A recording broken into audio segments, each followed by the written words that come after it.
Welcome to the BBC. No, stop it. No, it's all right. No. Bryce Belden's caress. Welcome to it. Do you like that? It was just a little tip of your knee right there. Would you like a shoulder? No, get away from me. I can't reach Stop that far it. without our mics overlapping. Would you like another? Would you like Would you like to tune in? The only way I know you're a British person is you keep trying to touch me. No, that's not true. You're an adult. Jeffrey Epstein. Jeffrey Epstein. Jeffrey Epstein. Jeffrey Epstein. Come in. Jeffrey Epstein. What the fuck accent was that? No one ever knows what accent you're doing. What is it? It's crazy that I can do that. I say, you know what I should say is that you What? should coin a new thing, which is that this is the accent of the Commonwealth. Oh, and then yeah. just Just let neutral. people think about it, and then you run away. Yeah, I'm mixed. So you don't have to deal with it. Yeah, I'm full Commonwealth. I'm everything. I'm historical Commonwealth too. I go from South Africa Sure. to Australia. Yeah, hop on over. To the banks of Montreal, Absolutely. Well, And- that's not. legally as it is, and England, the Commonwealth. I gotta tell you something. I want to get something off my chest before you introduce ourselves. Okay, I was going to say. There needs to be federal hearings on air travel. Oh my God, here we go. Do you This man- disagree with me? I haven't said anything. Okay. I'm just saying, you travel just a little bit, straight on down south to Florida, which, by the way, it wasn't that long ago. You said, "Oh, I just got that." Yeah, that's true. I didn't. Florida. Florida. Florida. And now you are just full on. We got to commandeer the airlines I'm saying and the this. airports. I'm in this airport yesterday, Key West Airport. I'm doing the Teeny tiny little thing. Yeah. Oh, believe me. If I had a nickel for every time someone said teeny tiny little thing to me in the past few days, Oh my let me God. tell you, I'd have enough to buy 5 gumballs. And in Florida, I'm in this airport. 800 sweaty, chin-strapped revelers returning to their homes, and little old me. I'm doing diamond push-ups in the terminal. sure, Or I'm doing a diamond push-up. And very carefully. some fucking, yeah, it's really slow. Some voice gets on the intercom and it's like, due to a minor security breach. Which they weren't talking about you. They weren't talking about me. I'd been in the airport for a while. Yeah. Yeah, Nothing minor tapping about guys' you. feet in the fucking stalls. Yeah. And Wide stance. wide stancing in the stalls. And he's like, due to a minor security breach, everybody has to leave the airport. And I was, what are you talking I've never about? heard of this. Never heard of this in my life. All 800 sweaty revelers are forced Stop to. calling them revelers. They were. A lot of these people were. Were they still mid-revel? Many smelled of seltzers. Sure. And how we had to leave the airport and then single file come back in. Single file? Single file come back in. Did people do it? What are you gonna do? Stay in Key West? There's No, nowhere to no, go. No, did they single file? I mean, We had to single file. There was only one guy to let you in. interesting. And they could manage the single file. They couldn't manage the single file. I get on the plane. I'm gonna tell you this: these seats are too small. Oh, because you're on tiny plane. I'm on tiny. Well, this is actually mid tiny plane. There's not enough. I'm you know me. Now, are the seats too small or are you too big? No, oh, believe me, I'm small on the airplane. I do sideways profile. I sit like this. You can't see it, listeners, but I sit on my side directly facing the person next to me to make my profile Sure. slimmer. And make them more comfortable. Exactly, because it gets cold in airplanes, and my hot breath kind of heats them up. There's not enough room for people's bags. Oh, yeah. That's a new thing. That's a crazy thing. No one. Well, now, because also everyone's losing their bags. Everyone's losing their and bags. so, welcome to airport talk, by the way. Everyone's losing their bags. What's the deal with... And so now everyone, smart little brains, big brain style, are like, no, I'm bringing carry-on. Yeah. But now there's not enough room for the carry-on. Because the carry-ons, So they're then getting they bigger. say, oh, you brought a carry-on? Too bad. You're too slow-mo. You got here late. Now you got to check it. Now you got to check it. And But now it's free now?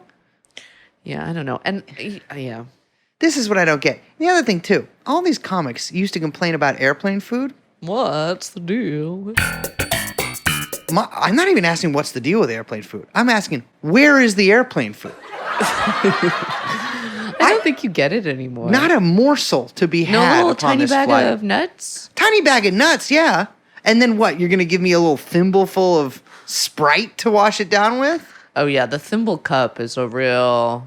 This shit Try was asking could I have just the bottle of water? Nope. no bottle of water. Wouldn't want to pollute on this jet plane that we're on. Let me fill it all with ice. And you know when you flush on those things, that thing just goes out the bottom. Oh my god. It's yeah. That's not. Anyways, I gotta tell you, there needs to be federal commissions on this. These airlines are totally unregulated. They really, they Really, it's the Wild yeah. West out there. Yeah. Anyways, Hello, everyone. I apologize for all of that. My name is Liz. I wish that you weren't Liz saying that, but the CEO of every airline company to me, Brace Belton. And our producer, of course, travel blogger, Young Chomsky. The points guy. The points go. Every time you just try to Google a thing, it's like the points guy comes up. Who is this guy? You know what's going to make me sound really fucking stupid? You know those credit cards? Like, Yeah. if you get a Gap credit card, is your bank the Gap now? No. What? Are you taking your checks to the Gap? I don't have credit cards. The Bank of Yeezy. I But feel like Gap doesn't exist I have a except Yeezy for Yeezy credit card. now. Yeah. No, I have a red Gap credit card. Oh, red, like Yeah. Bono style with the Bono's- parentheses? I don't even know what those guys were raising money for. I think it was, AIDS. yeah, I don't know. Yeah. Well, What else do we want to talk about? I gotta say, mice. Like for computers. No, They're wait, real quick, one smaller last and thing on the there's- airplane. There's like 6 buttons on Young Chomsky's mouse. What are these for? It's for gaming, I think. It's definitely not a gaming mouse. It looks very ergonomic. One whack. last thing I'll say about the airlines. Now, this is a little interesting fact I found out. Apparently, one of the big reasons for the pilot shortage is because of the huge growth of the private plane industry. Really? Yeah. So Who's now taking these things? everyone charters. Not everyone we know. We don't know anyone that, but every insane wealthy person, of which there are many, charters flights.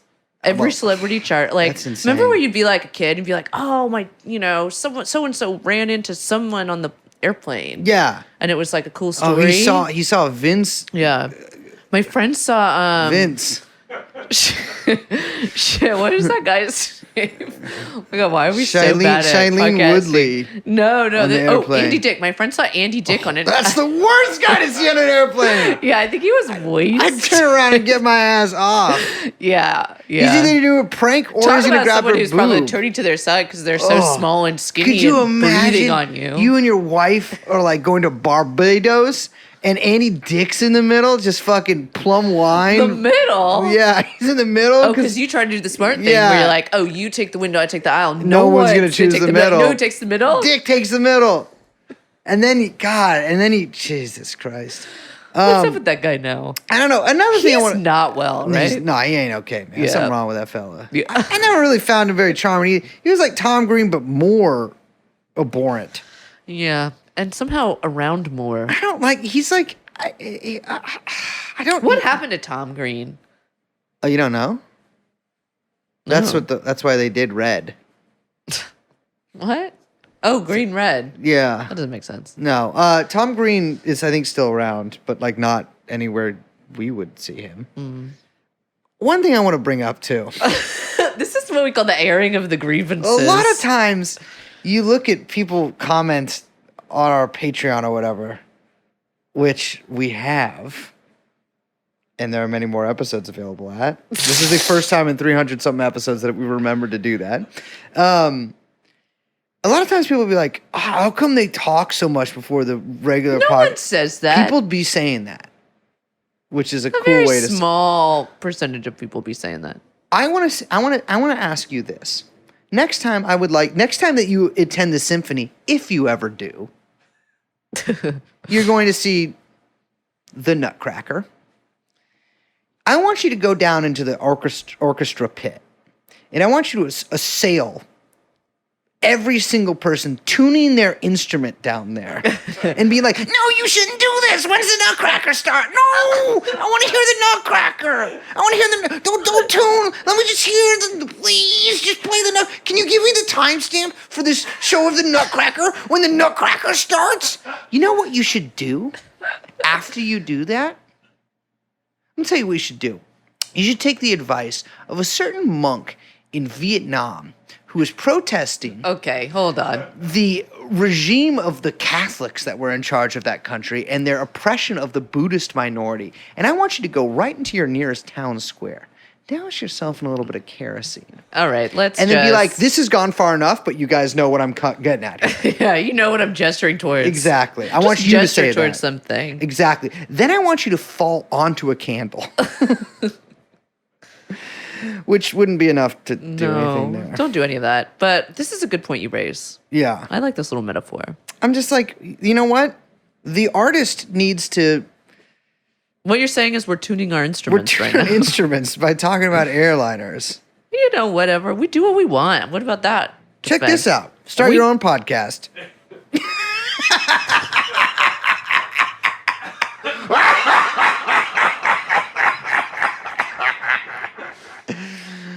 All right, let's get Tom on here. Wait, one last thing. What? Did we say? But it's been 3 years. Happy anniversary. That's true. 3 years ago, on July 23rd. 23rd? 20... Jesus Christ. Both Young Chomsky and I know this off the top of our head. And you I got a lot going on back can't then. even. Yeah, you're going to Florida. You're going on vacation. It was not a vacation. July 23rd of 2019, we all met for the first time. And we've been doing episodes. Why am I having to be the one who has to talk about this? I don't know. You just talk about started. this. I don't have anything But to say. you're doing the thing where you have your hands in your lap and you kind of look at me like this. Like I have to No, talk. I'm just doing that the whole time. You know, Liz, why don't you give a 3-minute uninterrupted I don't speech want right to. now about First us of being all, a podcast for 3 that's years? not. I'm not here to speechify. I just Uh-huh. wanted to say it's been swell It's been swell. and love you guys. Love you guys too. And here's to 3 more years. Let's just take it a day at a time. All right, here's to taking it a day at a time. Mm-hmm. And with that, let's get on with the show.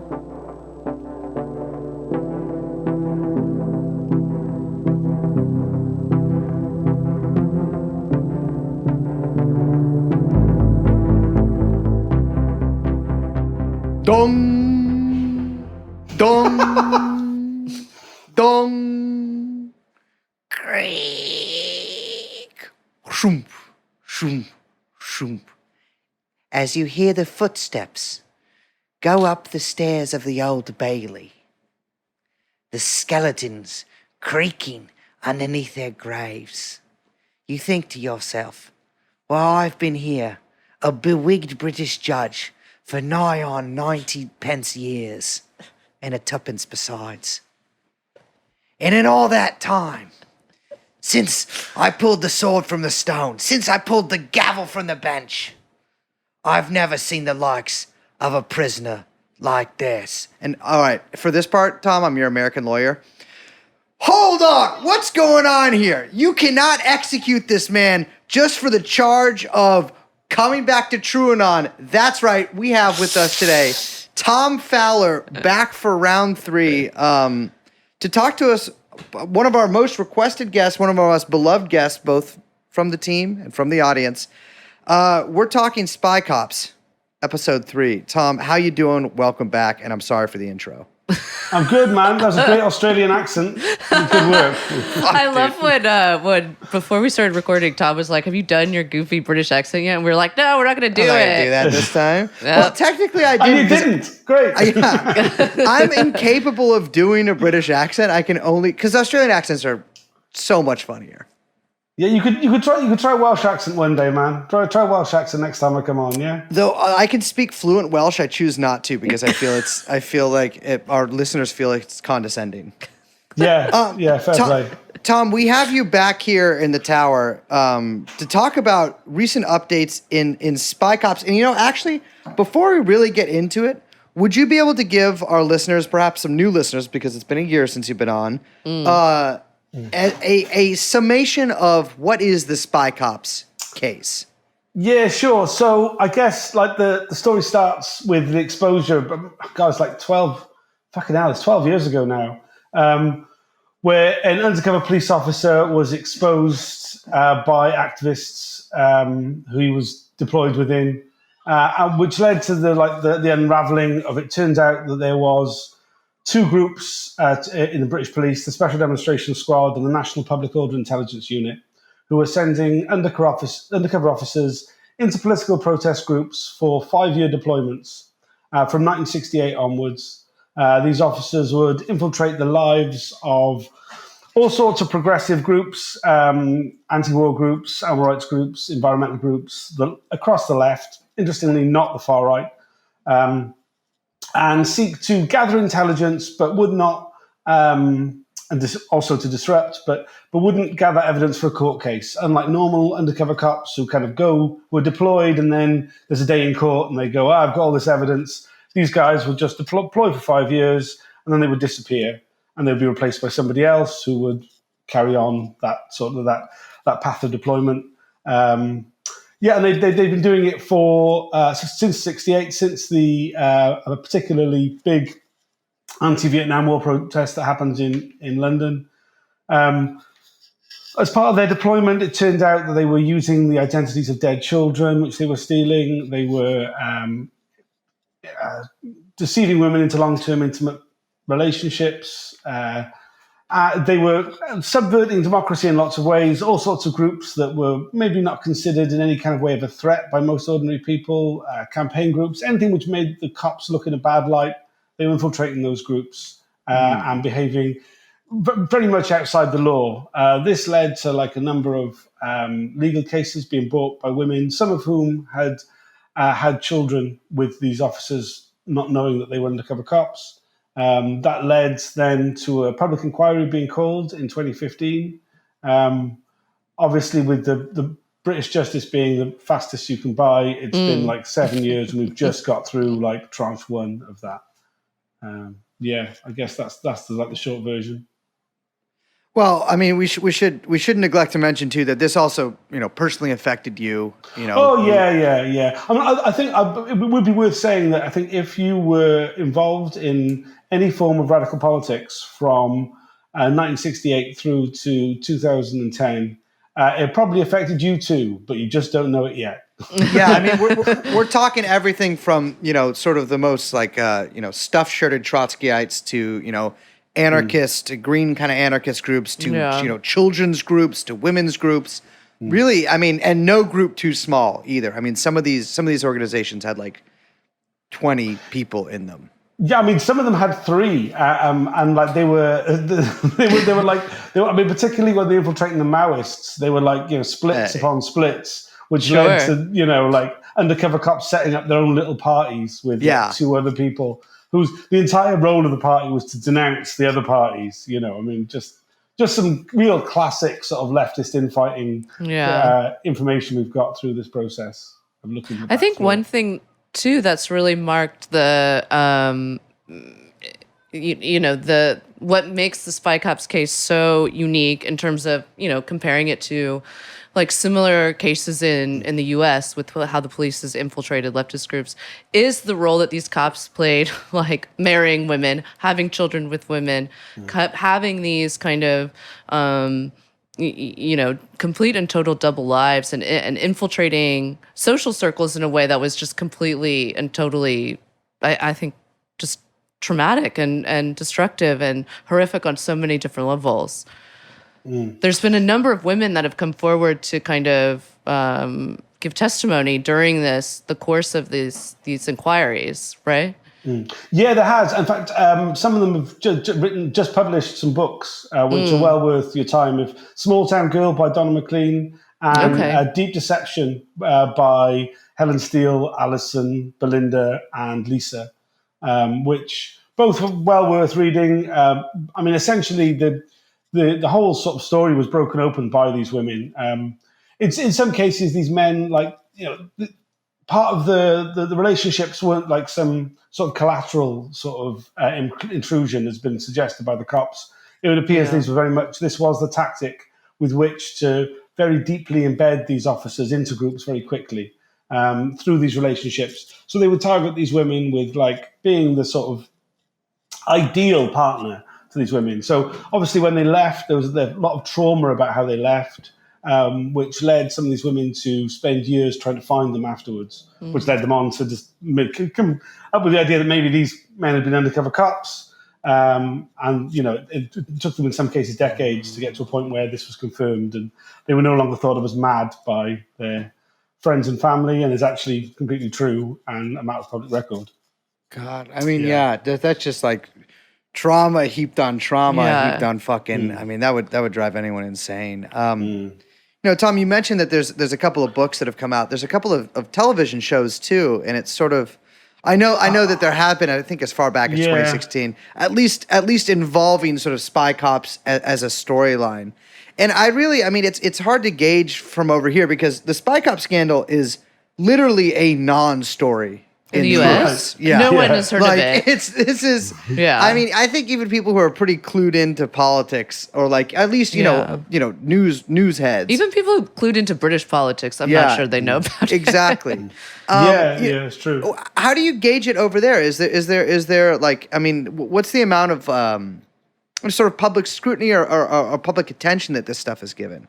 I mean, it's incredibly limited. I mean, you mentioned like TV. There's been some recent TV show, I think it was the BBC, called Sherwood, which was like a TV drama that like used the spy cops thing as like a major driver to its plot. I mean, that got more media coverage than the last hearing of the inquiry. Significantly more coverage. I mean, it was quite depressing how many articles were written about that, speculating on which one was the spy cop, than there was about the actual inquiry with the real. Oh, who are these spy cops? You know, but I mean, I'm not a fan of TV drama. I don't really follow that kind of stuff. So like, I didn't watch it or anything. But I mean, weirdly, it seems like that sort of stuff has a bigger role to play in public awareness of these things than like the actual facts, which is kind of depressing, really. But I mean, for the most part, it's not a story. It was a story when it first broke because it was. It's quite sensational. There's a lot of sex involved with it. So obviously that kind of got a bit of interest from the tabloids. But then there's a thing these days where tabloids kind of feel they've followed it. They've done it. It was about the sex thing. That's kind of it. That was their interest. That's kind of it, you know. And I don't think there's no really interest in the wider sort of ramifications of the fact that every progressive movement in British society was infiltrated and destabilized and undermined systemically for 50 years. That aspect of it is not really like, nobody mentions that at all. But I think slowly, like the concept that these units existed is becoming like kind of a given, you know. But you get that sort of thing of people going like, oh, we know that. And it's like, well, we know, but we don't know the detail. We don't know exactly what, you know. Yeah, and I think the details here are important, especially if we're parsing. I mean, this is in some cases very recent history, but even just the history of the sort of post 68 left in Britain. One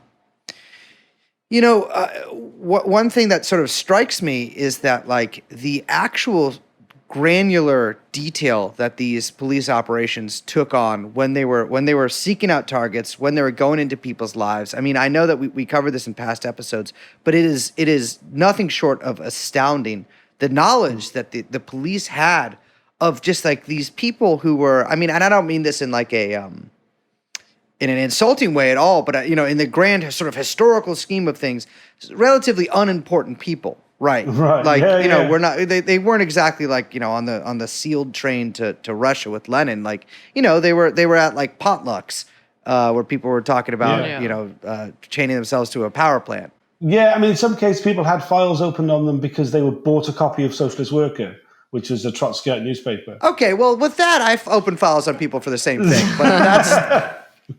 But yeah, I mean, it seemed to, and like, a lot of people, whilst as children, had attended some demonstration and they got a file opened on them. What we're really starting to kind of get a sense of through the inquiry is that, once a file is opened, it needs feeding. and that like even though these a lot of these files people don't really get up to much, but there was a file opened on them because they were close to an undercover cop at some point in their life, and then it becomes a self-fulfilling thing because they've been reported on once, then they're a person of interest. So there's this like kind of feedback loop where like their files are constantly being updated and undercover cops are monitoring them for years to come because they were once monitored, Yeah, that's something we've talked about before too, is just that, with them infiltrating these, like you said, sometimes like 3-person groups, right?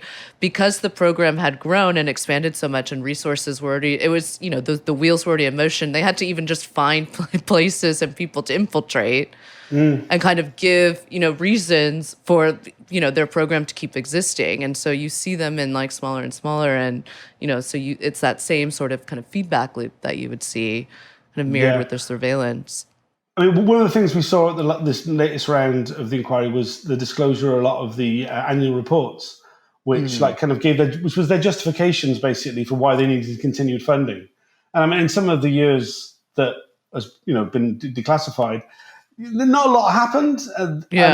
They're having really like grasp at some very thin straws. They were talking about the Angry Brigade right into the early 1980s. Like, it's been 10 years since anything had happened, but they were like, at any moment they could restart. This kind of that somehow the left were just like kind of biding their time, looking for an issue that they could jump on to like restart their campaign of chaos on the streets.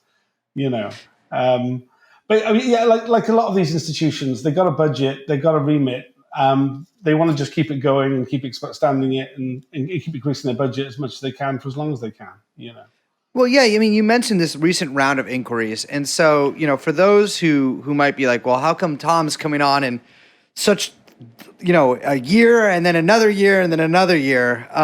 It's because these inquiries, these official inquiries into the activities of the spy cops is taking so long that we're actually probably going to have a 100-year anniversary of when this unit started by the time that we get to maybe tranche 3. Yeah, I mean, like, you jest, but I mean, like, I think, it's not that kind of, like, the way that things are going, it's been 7 years, right, since it started, and, like, the period that has been covered so far is, like, before any sort of digitization of any records. So a lot of the records have been very thin. So the period which has been covered by the inquiry so far, which has taken this long, has been 68 to 82. The amount of material for that time period is much less than later periods. So it doesn't bode well. There's going to be a 2-year break now after this most recent... my God. Wait, a 2-year break? 2-year break, yeah. Wait, yeah, but why? Well, so what they're saying is to give them the opportunity to prepare everything so that from there on, the rest of the inquiry will take place live, hearing form, continuously until its end. Oh, my God. So we'll have a 2-year break, and then from then on, for months on end, we will have daily hearings. This it'll be feels Monday like to Thursday. Brace style excuse. It's like I've heard this before, it's like no, let's just take the 2-year break, and then I promise it's going to go real fast. This is actually. Get back. I mean, no, this is a really good tactic, especially. I mean, what all right, if you're coming at this from the government's point of view, or at least from, let's say, even you're coming out from like the SDS, like the police, just the even specific like policemen's, the Metropolitan Police, whatever's point of view, is you would want this to drag out as long as possible. Absolutely. Because stretching it so thin across so many years, there's naturally going to be, I mean, that the way news cycles work, the way that public interest works, it's going to die down, it's going to ebb, and people are going to be like, oh, they're still doing that spy cops thing? Well, that's, not only was that ancient history when it happened, that was ancient history when I thought when I last read about this trial, so there must not be anything more important or new to learn. Yeah, totally. I mean, and that's the exact effect that, you said, where people are like, oh, yeah, that's the thing we've always known about. And because the thing stretches out for so long, you kind of convince yourself, you become numb to the knowledge, where it's like, oh, yeah, this has just always been common. It's like, no, it hasn't. And it still hasn't, even though it's been going on for a couple years. It still hasn't ever been common knowledge, Yeah, totally. And also people die. Lots of people die. Yeah. like since we've had the last hearing, Ernie Tate, who was one of the people who was spied on, sadly died. Barbara Shaw, who was the mother of Rod Richardson, whose identity was stolen by undercover cops and used. She died just a couple of weeks before they decided that it was probably unlawful that he'd done that. And as people die or like cops retire, move abroad, all these kind of things, there's less and less people to carry the can, less and less people to like be annoyed about what's happening, you know. It's definitely a police tactic. You know, people often say in Britain that the public inquiries are an exercise in kicking the ball into the long grass. Yeah, You know, and it's like good turn of phrase.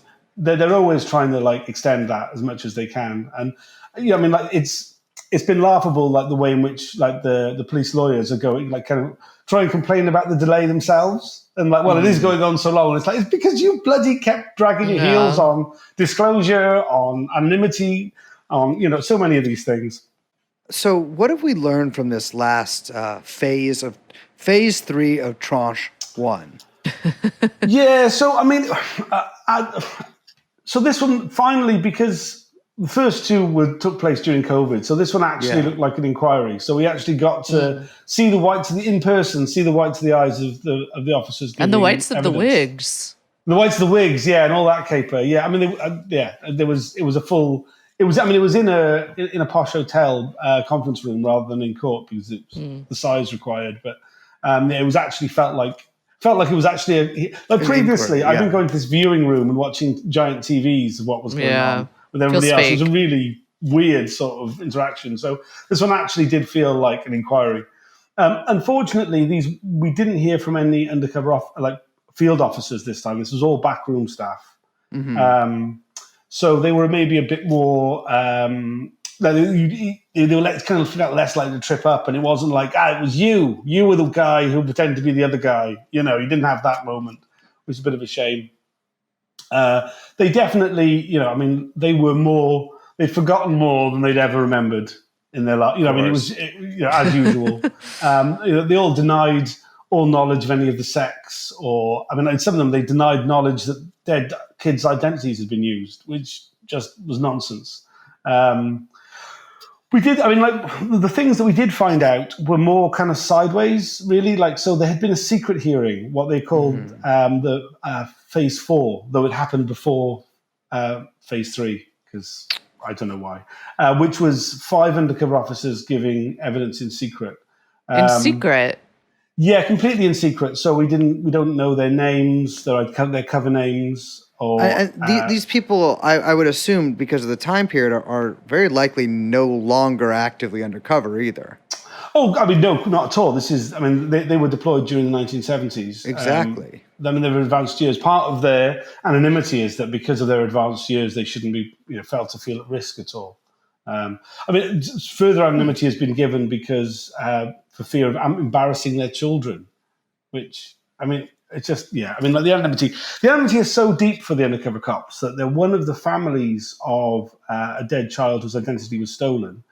They can't identify themselves. They cannot be named, so they can't speak to the press. They can't do any they can't say this injustice has been done to them because that cop has got anonymity. So they can't name themselves because their child's name was stolen.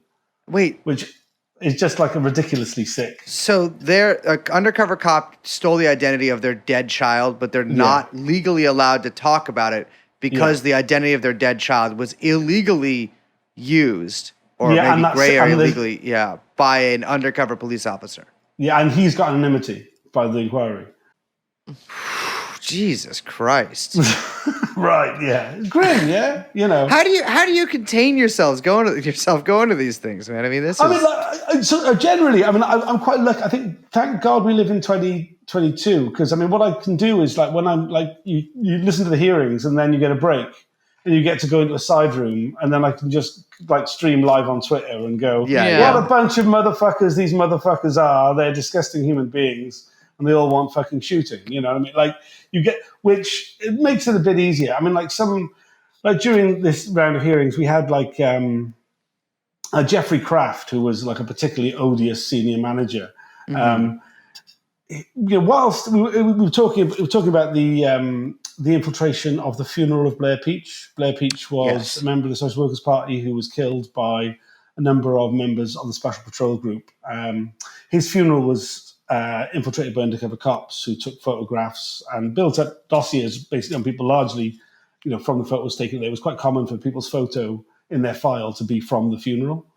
When he was asked about that, and maybe that was insensitive, he, in the same room as Celia Stubbs, who was Blair Peach's widow, and like numerous other people who had known Blair Peach, were his friends and comrades, said that none of these people really cared about Blair Peach anyway. They were just using his death as an opportunity to attack the police, and they were fair game. I mean, like, the insensitivity of these people is fucking galling. Do you know what I mean? They're just fucking, Yeah, reading through the tranche, it's notable how protective and defensive a lot of these police officers were. I think probably everyone listening out there has done some things in their lives that they're not proud of. And, sometimes pride does indeed get in our way of admitting that. But, there are some things that are so unequivocally and unjustifiably wrong that even if, even if in the interest of national security, if any of these cynics actually believe that, they can't even recognize that, like, we had to do some hard stuff in order to, break up a Trotskyist group of 40 people or, what have you. But no, they're like, no, we had to do this. This was necessary that we had to do it. And like, it actually wasn't that bad that we did it in the first place. Like, it was totally fine to do. Yeah, I mean, there was like quite a significant amount of pride from these officers about the role of the unit, but then a complete amnesia about the specifics of what they did. It just, there's this complete. I think I might have said it last time I came on. If you want to see real solidarity, watch a cop being asked about the wrongdoing of his fellow cops, because they will never dob each other in. I mean, like, in some of the previous phases, we'd heard from former undercover officers who kind of blamed their senior officers for what they got up to. So that was put to some of these senior officers that you were told by you'd recruited this officer. No, that definitely didn't happen. That definitely didn't happen. What, you don't remember? Like everything else you've said? No, I remember. That definitely didn't happen. I didn't recommend that officer. I did. But, I mean, like, as soon as there are any specifics they could be drawn on, they was no, that didn't happen. But otherwise, they just forgot. There was a great deal of that. But they were thought that. I mean, one of the David Smith, one of the other senior managers, he opened up by saying that the general public would have been proud of the work they were doing because they gave they were responsible for giving freedom to the people of Britain to live in a representative democracy. I mean, it's long been the case that cops kind of consider any form of left-wing activism as a form of criminality. But like these officers kind of took it beyond that. They almost took it personally that people dared to be involved in kind of movements for social change. Yeah, it's funny, a general theme that you can get from reading through the tranche is that there's a culture of real impunity there. Oh yeah. Like there's and it's a sort of something that comes up a lot is I mean, and this is also a way of covering your ass if you're in the government. Don't ask, don't tell. Where I don't necessarily believe them. I do believe they were asked and I do believe they told. But that is always a very convenient excuse if you're sort of a lower or middle level, are these supergrasses or a supergrass is a guy who snitches? No. Yeah, a supergrass is a snitch. Yeah. Well, I mean, a supergrass would be someone who's turned snitch, like not someone not an infiltrator. An infiltrator like this, it's a really good excuse because they're like, well, my superior didn't know, and then their superior could be like, well, I didn't tell them to do that, and so it's sort of these things just appear out of the ether, right? Like these things just sort of happen in a passive way in history, and I was, or like accidentally drawn into it. I'm sorry, I had a baby with this woman, but it's what we needed to do for the mission that we were not told to do by anybody. So, I mean, one of the things that came up quite a lot, and an area that we really weren't expecting, I don't think, was the high level of involvement of MI5, which is the security services, which are like the proper spooks, I guess. Yeah. Because, I mean, one thing which, some people kind of get confused, just to, explain the differences between, different elements of the security service. When we're talking about the spy cops, we're talking about, plod, like proper like cops. Yeah. Not these are not specialist cops. These are not like these are not spies. These are not James Bondy type dudes. These are genuine cops. Like, and previously they might have been on their bike doing on the beat. They've become reflective vest.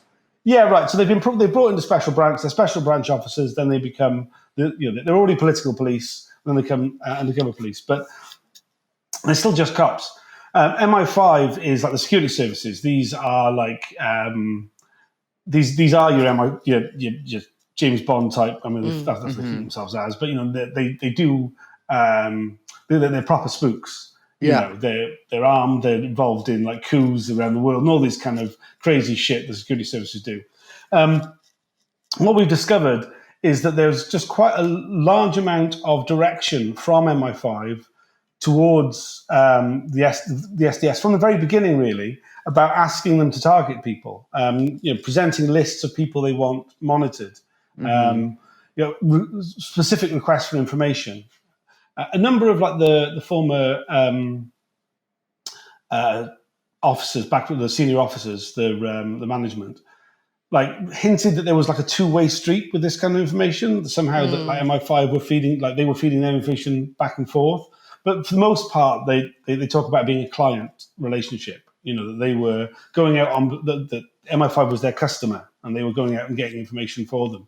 But the inquiry, I mean, the MI5 and the Cabinet Committee on Sedition in Public Life, which is like the senior government sort of repression, sort of kind of sinister direction. title. Yeah, right. Everything in Britain has sinister title. Yeah, very. I mean, like this is the wider sort of infrastructure of repression, and we're starting to see how like these spy cop units were just really just the tip of the iceberg, and that there's a much bigger and wider repression infrastructure that involves all sorts of other sections of the British state. But because they were part of that, the spy cops kind of felt that they could behave outside the law. They broke a lot of like kind of fairly basic kind of common law things about like illegal entry and seizure and trespass, which a normal cop would never be allowed to do. And like technically they had no legal justification for it, but because they were doing work for MI5, they thought they could behave like MI5. So this culture of impunity seems to have, I mean, partially maybe come from that. The looking at MI5 isn't part of the terms of the inquiry, but the list of questions that's come out of this, the inquiry's like published a list of like areas of inquiry, and it's MI5 and the Committee for Sedition in Public Life. What role they played is obviously it's much bigger. It appears that there's much more direction. That the idea that we kind of got this impression maybe that these units were set up and they went along on their way and they just did whatever they pleased and they weren't really answerable to anybody. But we're getting the impression now that there was much more direction of them and they were being given direction, though the specifics of it are quite hard to get out, but that they were being given direction to spy on certain people, spy on certain organizations. We had like the situation where one of the undercover officers was discovered as having a relationship by some other form of surveillance that was taking place on the group he was infiltrating. And you're kind of getting a glimpse of a much bigger picture of, it's not just like these groups of like a handful of people didn't just have one undercover officer in them. They also had like informers and this thing and that thing and somebody from MI5 monitoring as well. So you're really getting like a picture of, like it's a wonder that anything on the left happened in Britain during that time period, because the levels of repression are so high. Yeah, I was going to ask if that kind of, I mean, I don't know if I want to call it collaboration. I guess what you're saying about it being contracted out probably makes more sense for that relationship between MI5 and STS. But if that kind of collaboration is common or like in other instances, or if this is kind of, one of the first where you've seen that like blurry boundary, because I think what you're saying about it hinting at a larger infrastructure is like a pretty massive breakthrough. That should be getting much more attention, right? Like, MI5, MI6 notoriously opaque, obviously, but that sort of infrastructure then kind of like crawling out into the domestic surveillance, I think would probably or should probably get the attention of some of the British press, you would think, right? Right, yeah, totally. I mean, it just isn't. Yeah. It's I mean, it's really depressing how it isn't, but it just isn't. But I agree, it should. And I think like the what it means, what like the discovery of this means about like kind of how Britain's developed politically over the last 50 years, absolutely. and that like because particularly when you consider that they didn't do this to the far right. Yes.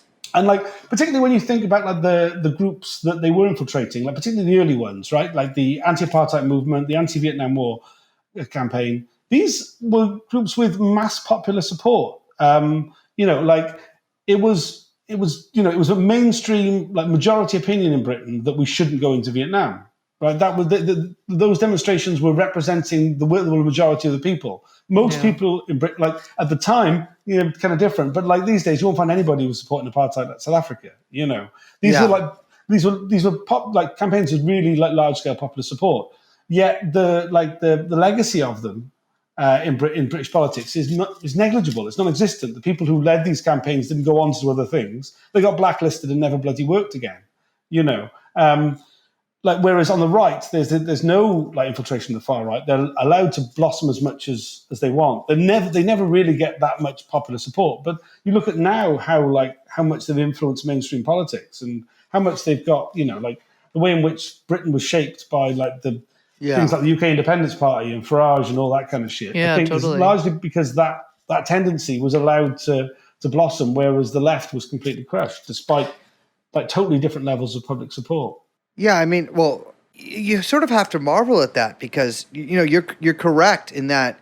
Yeah, I mean, Britain did not officially enter the war in Vietnam, and at the same time, these groups that were trying to prevent what actually turned out to be the will of the British people were being infiltrated and spied upon and steered, in this way by the security services of the United Kingdom, it's just astounding.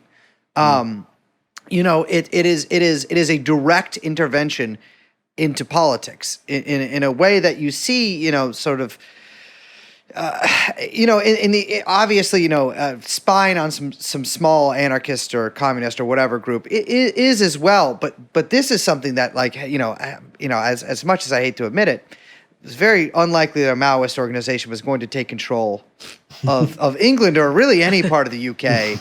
Right. During that specific period, although of course the terrain has changed and we're only a few months or even weeks away from it now, but it's sort of just astounding, just like totally like they were treating these groups that represented the will of the British people, and it doesn't even matter if they didn't, but they did, and trying to steer them and destroy them and put them in a different direction. One thing that you mentioned too is like Nigel Farage. You can draw a fairly direct fucking line from the National Front to the fucking British National Party to what's the other one they had? They have to change their name so much. I think English UKIP and English Defence League. Defence League. Exactly. Yeah. UKIP. All of that is like the same through line. Yeah. Right? And then you get to a guy all the same guys have been around forever exactly, too. And they might not be skinheads on the street anymore. They don't need to be. I mean, the circumstances have changed, but like. It is just a straight line, and like, it is sort of what was their task? I mean, a lot of these guys, sort of their foot soldiers were skinheads who beat the shit out of like smelly hippies who might want it to be okay for a couple of dudes to hook up. I mean, like the violence of the far right during the 1970s in Britain was like significant. There were a number of racial murders. There was they were organising race attacks. People getting burnt out of their homes. It was quite significant. It was quite telling then to hear like former Spy Cops managers saying that they weren't a problem, that the National Front wasn't a problem at the time. But whereas the anti-fascists were. Because they were causing the problem by not cooperating with the police when they were going out to disrupt National Front marches and stuff. You got the impression from the former officers that they were sympathetic to the views of the National Front, and tis ever thus, like, isn't it? Does this make you, or has this had sort of an effect on the left wing in the UK?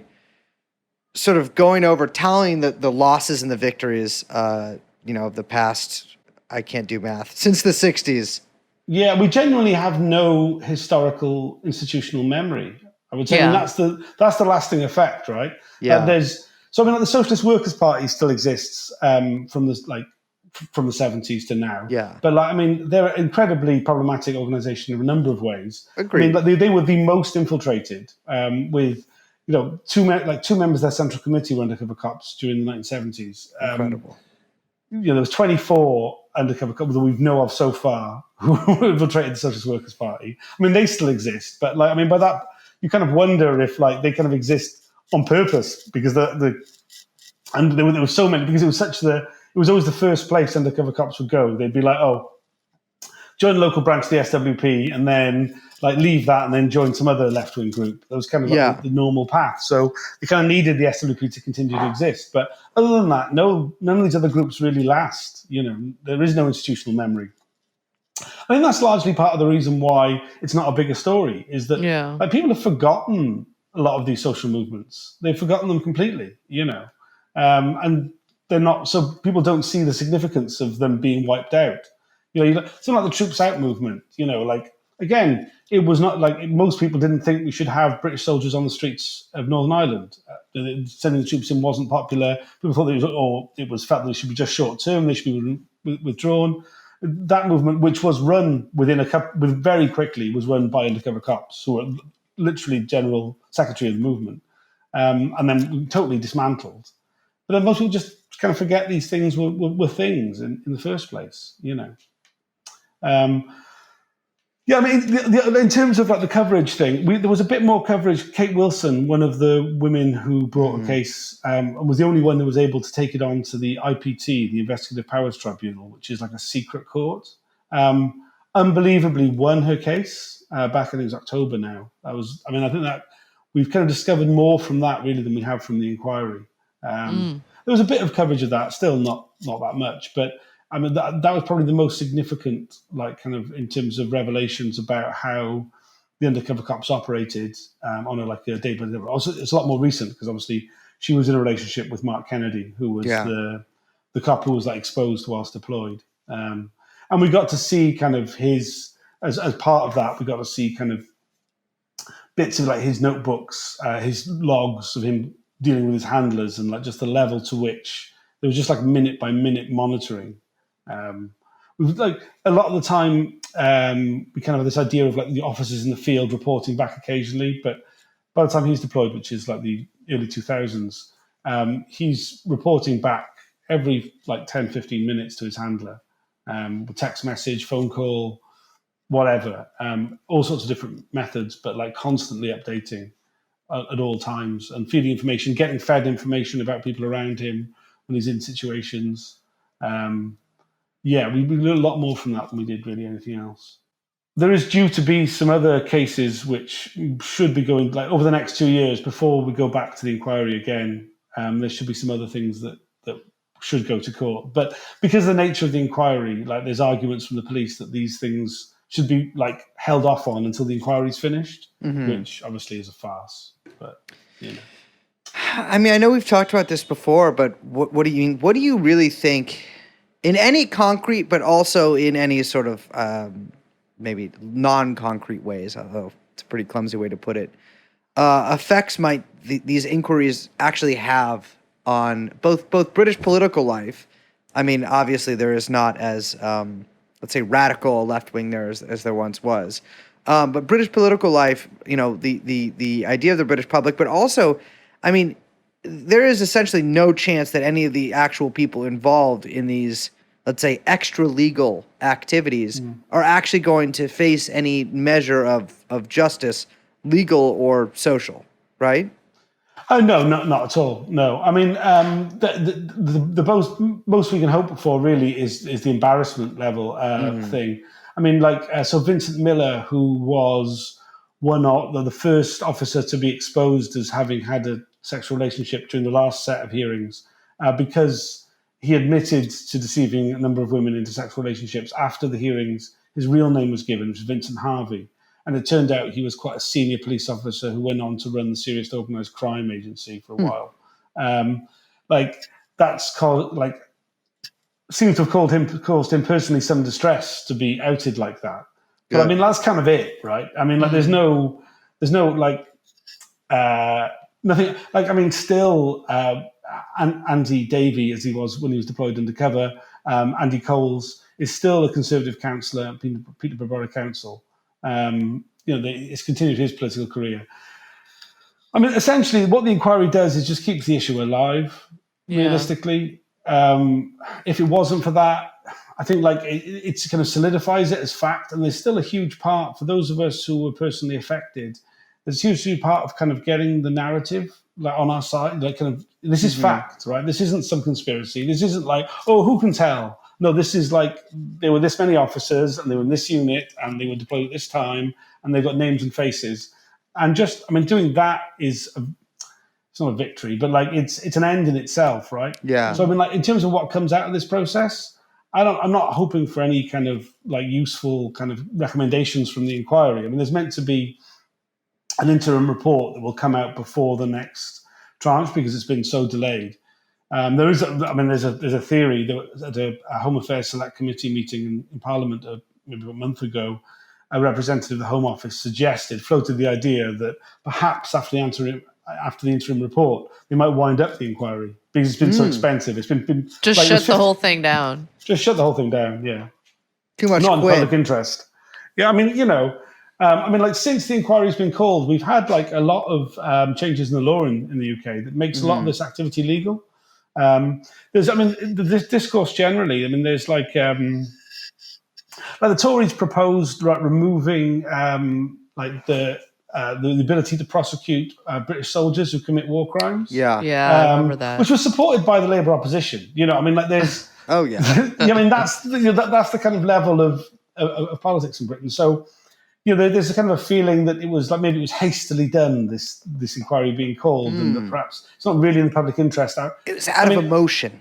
Yeah, right. So like, there is a thing, I think, that, I mean, hopefully the ego of Sir John Mitting, the chair of the inquiry, will mean it carries on because he's a High Court judge, or retired High Court judge. And, being told he can't do that anymore might piss him off. But there is a possibility the inquiry just gets wound up. And then, like, you think people aren't interested now, like, see how less interested they are when there's not some official backing to these facts and figures coming out, Yeah. I think it's highly likely that it would, like, the issue would die even more without the inquiry being ongoing. First of all, that's fucking insane to me that there's still Sir guys there. Man. You guys have the House. I got to be real with you. I'm kind of play dumb on the show here sometimes, but I know a thing or two about politics. What the fact that you guys have a House of Lords and that you can basically just pay to be in it is the most astounding thing to me about, I think, modern political life. Anyway. Now you have a new goal. Yeah. Yeah.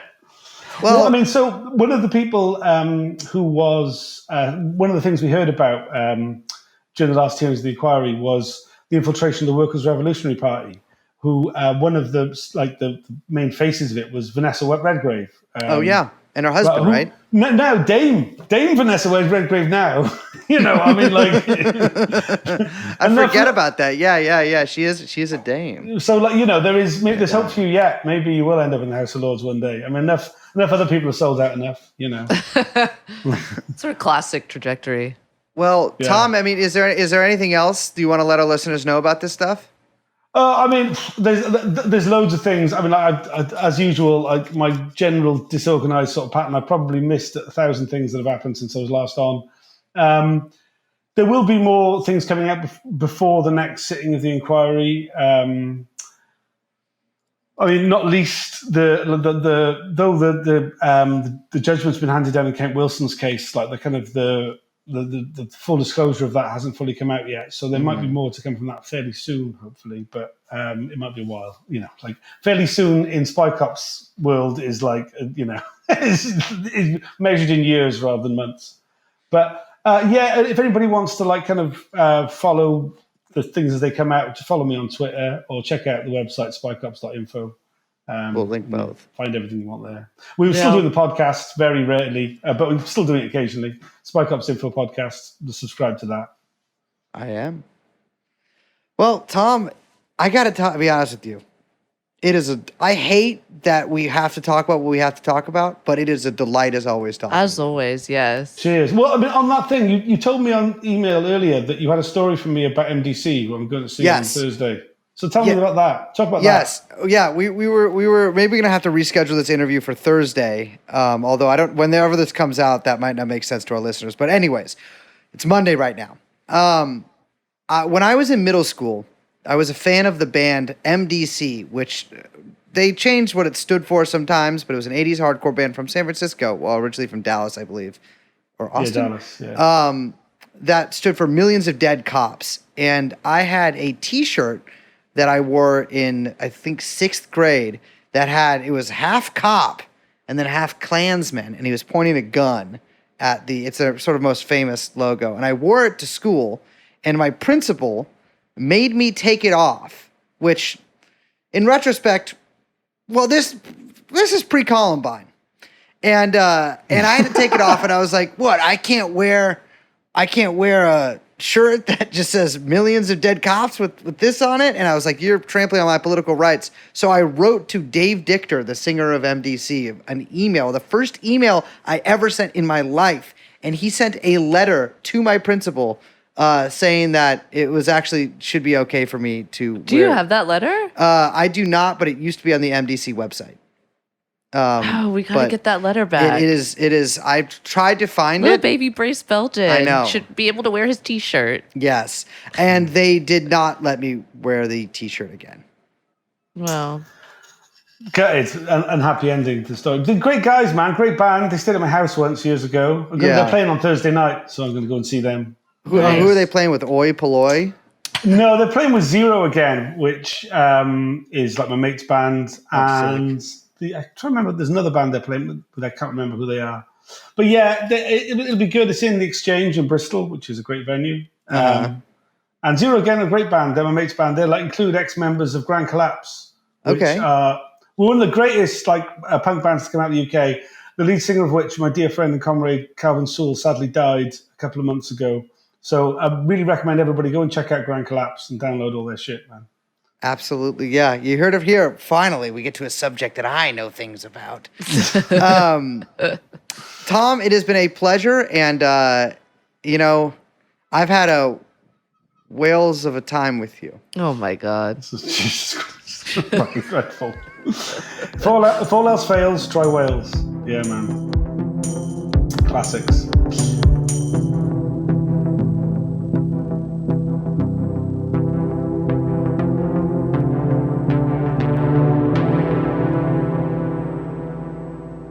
We really fucked up by not introducing him the first time we had him on as Tom of Ink.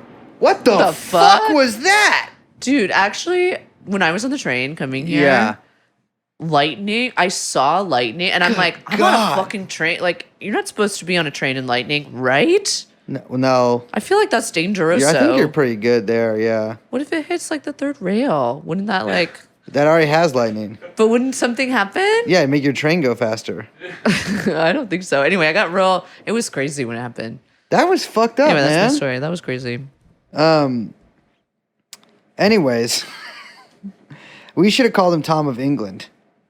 Oh my God. That's very cute. Yeah, and we didn't. I mean, he's Welsh, so let's not. I don't want to. Oh yeah, I think we would offend him then if we called him Tom of England. I know, but he would get it. It's close enough. Shouldn't we just call him Tom of Wales? Tom of Wales? Yeah, I like that too. It doesn't work as well. Welsh Tom? Tommy the Welshman? I feel like we're just coming up with maybe insensitive Twelsh? nicknames. Twelsh? Well, if we're coming with a real insensitive nickname, we'd be there's that fluent Welsh we were so much about. Can recognize it anywhere. That's street Welsh. Not a lot of people speak that. God. That's the gutter argot. Argo? How do you pronounce that? A-R-G-O-T. Argot? Sounds right. Stumped? No, you're just saying that. I don't have know. no idea. If you know, don't let us know. Okay. And on that note, I'm Liz. Me name. my name. Well, my name is Scottish John, and we have with us producer Young Chomsky. And my the God. podcast is called. Let's all do it at the same time because it's our 3-year anniversary. 1, 2, 3. TrueAnon. You didn't do it. Gotcha. That's not a gotcha. You just All right, didn't one do more it. time. No, I'm not doing it this time. One more time. No way. Please. 1, 2, 3. TrueAnon. Oh, I didn't do it this time. Gotcha. Okay. Well, let's just do it one more time. 1, 2, 3. TrueAnon. Oh, we all did it. There we That's go. Cute. All When we'll see you next time. Bye-bye. Let's go shoot. Jeffrey Epstein. Let's go shoot. Jeffrey Epstein. Let's go shoot. Jeffrey Epstein. Let's go shoot. Jeffrey Epstein.